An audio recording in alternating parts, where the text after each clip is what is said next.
ಸೂರ್ಯನಗರದ ರಾಜಸಭೆ. ಘಟನೆ: ರಾಜಾದಿತ್ಯವರ್ಮನ್ ಶಾಪ ಮುರಿದ ನಂತರ ರಾಜತ್ವದಿಂದ ದೂರ ಸಾಗಿದ್ದರು.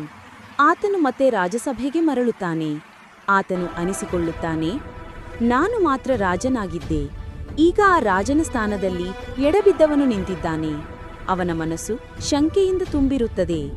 ಸೋಮನಾಥನಿಗೆ ಈ ಶಾಪ ಯಾರಿಂದ ಬಂದಿತು? ಯಾಕೆ ಅವನನ್ನು ಯಾರೂ ಮರೆಯಲಿಲ್ಲ? ಮತ್ತು ಅವನು ನಿಜವಾಗಲೂ ಪ್ರಾಮಾಣಿಕನೇ? ದೃಶ್ಯ 2. ಸೋಮನಾಥನ ಕನಸುಗಳು. ಸೋಮನಾಥ ಪ್ರತಿದಿನವೂ ಒಂದು ರಹಸ್ಯ ಕನಸು ಕಾಣುತ್ತಾನೆ. ಆಶ್ಚರ್ಯಕರ ದೇವಾಲಯ, ಅದ್ಭುತ ತಂತಿ ಸಂಗೀತ, ಕೆಂಪು ಕಣ್ಣುಗಳ ಗಾತ್ರದ ನಗ್ನ ಕಣ್ಣುಗಳು ಮತ್ತು ಒಂದು ಮಗ್ಗುಲಿನಿಂದ ಮರೆಮಾರಿಸಿರುವ ಶಕ್ತಿಯ ಕೇಂದ್ರ. ಅವನಿಗೆ ತಿಳಿಯುತ್ತದೆ, ಅವನ ಶಾಪದ ಹಿಂದೆ ಇನ್ನೂ ಬೃಹತ್ ಶಕ್ತಿಯೊಂದು ಮಗುಚಿ ಕುಳಿತಿದೆ.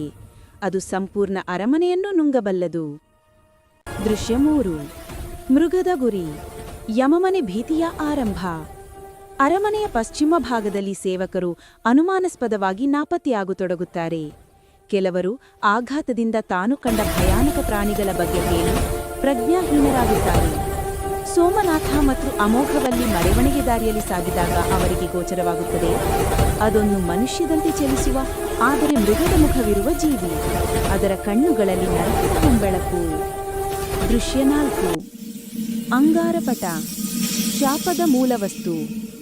ಅರಮನೆಯ ಆಚಾರ್ಯನಿಂದ, ಅಂದರೆ ಹಳೆ ಯೋಗಿ ಅಗ್ನಿಧರನಿಂದ ತಿಳಿಯುತ್ತದೆ, ಈ ಶಪಥ ಮತ್ತು ಭಯವೆಲ್ಲವೂ ಹುಟ್ಟಿದ್ದು ಅಂಗಾರಪಟ ಎಂಬ ಶಕ್ತಿಯಿಂದ.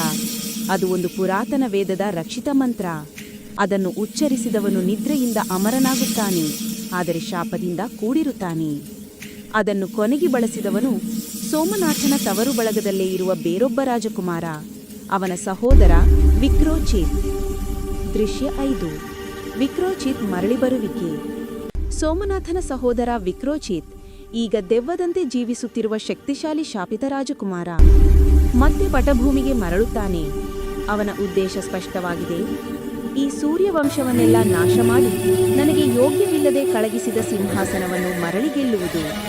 ಅವನು ಈಗ ಹೊಸ ಶಕ್ತಿಯಿಂದ ತುಂಬಿದ್ದಾನೆ ಮತ್ತು ಇಡೀ ಅರಮನೆ ಒಂದು ಸ್ತಬ್ಧ ಘಂಟೆಯಂತೆ ನಿಂತಿರುತ್ತದೆ. ದೃಶ್ಯ 6.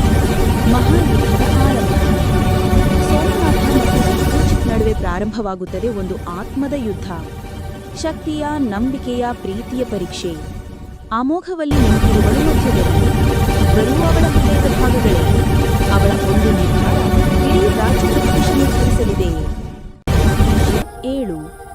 ಶಕ್ತಿಯ ಅಥವಾ ಪ್ರೀತಿಯ ಅಂತಿಮ ತೀರ್ಮಾನ. ಅಮೋಘವಲ್ಲಿ ಆಯ್ಕೆ ಮಾಡುತ್ತಾಳೆ, ಶಕ್ತಿಯ ಪರವಾಗಿಯಾ ಅಥವಾ ಪ್ರೀತಿಯ ಪರವಾಗಿಯಾ. ಅವಳ ಪ್ರೀತಿ ಸೋಮನಾಥನನ್ನು ಪುನಃ ಶಕ್ತಿ ನೀಡುತ್ತದೆ, ಆದರೆ ಅವನ ಶಕ್ತಿ ವಿಫಲವಾಗುತ್ತದೆ. ಕಾರಣ, ವಿಕ್ರೋಚಿತ್ತನ ದೇಹವನ್ನೇ ಬಲಿ ನೀಡಿದ್ದಾನೆ ಆ ಶಕ್ತಿಗೆ. ಅಂತಿಮ ದೃಶ್ಯ: ಬೆಳಕು ಮತ್ತು ಬಲಿ.